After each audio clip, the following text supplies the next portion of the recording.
Дубай в Объединенных Арабских Эмиратах. В течение многих веков это был небольшой торговый порт, где в прибрежных водах Персидского залива ловили рыбу и добывали жемчуг.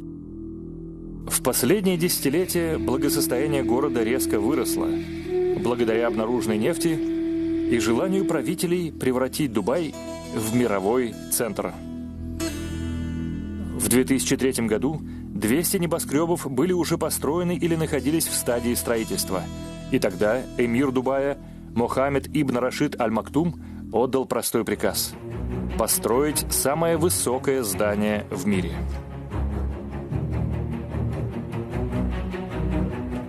Строительство самого высокого здания начинается с выкапывания ямы. Очень большой ямы.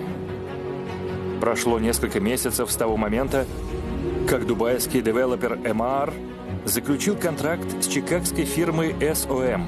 Архитектор Эрик Томик находится на месте с первого дня работ. Как ни странно, но у этого здания нет фундамента, прочно закрепленного в скальном грунте. Здесь, в пустыне, вы не найдете столько камня, как в Нью-Йорке или в других геологических зонах. Мы использовали висячие сваи. Висячие сваи ввинчивались в песок и мягкий скальный грунт, а их несущая способность обеспечивается диаметром и длиной. Это 45-метровые сваи примерно 1,5 метра в диаметре. Всего мы ввинтили около 200 таких свай. В очертаниях фундамента видны контуры пустынного цветка панкраций. Такая форма облегчает возведение здания высотой несколько сотен метров. И когда строительство уже началось, ведущий архитектор Джордж Эвстафиу и его заказчик принимают смелое решение.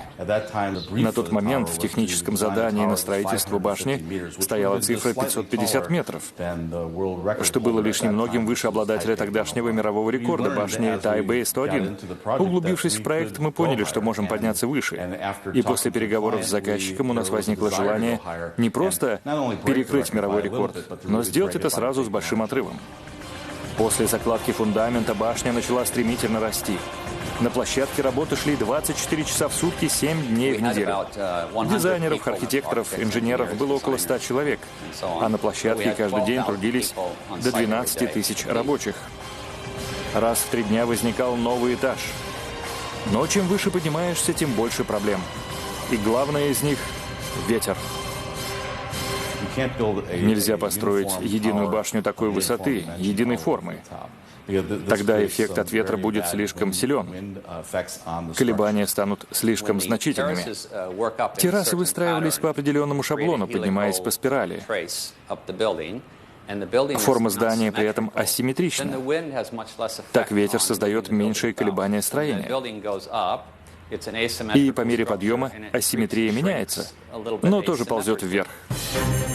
Когда строишь самое высокое здание в мире, на счету каждый сантиметр. При разливании бетона нам необходимо было знать, где будет центр здания. А при постоянном движении просчитать его нелегко. Подрядчик установил 3 разных прибора GPS на Земле и еще один прибор GPS на самой верхушке здания, где бетон разливался каждый день. Внешние панели представляли большую проблему для инженеров. Стекло должно было отражать тепло, но пропускать свет. А еще оно должно быть водо-, ветра и пыли непроницаемым. Рабочие берут панели 16 уровня, где мы их складировали, и оттуда поднимают наверх лебедки. На каждый этаж требуется около 200 панелей. Мы рассчитываем через 2 недели доделать 19, 20 и 21 уровни. В июле 2007 года Бурдж-Халифа побила мировой рекорд. Достигнув 512 метров, она стала самым высоким зданием на планете. Но это было еще не все. Мы находимся на 156 уровне, откуда над бетонной конструкцией надстраиваются стальные. В бетон уже встроена часть стальных конструкций в качестве основания для нашей небольшой Эйфелевой башни. Стальные конструкции не свариваются на земле. Мы поднимаемся сюда, и здесь уже скрепляем их и устанавливаем.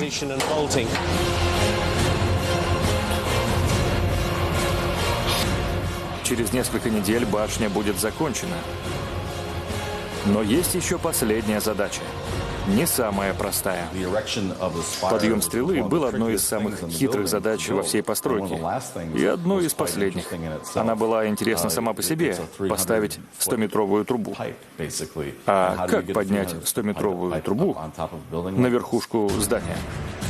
Решение заключалось в разрезании трубы на 25 кусков и подъеме их одного за другим.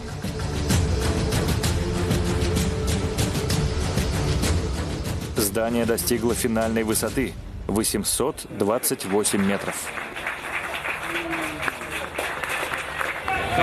Было очень приятно смотреть на финальный момент строительства. Мы достаточно долго ждали, когда это наконец случится. Мы сделали это. День славы Дубая и всего Эмирата. Шейх Мухаммед ибн Рашид Аль-Мактум открыл Бурдж-Халифа 4 января 2010 года.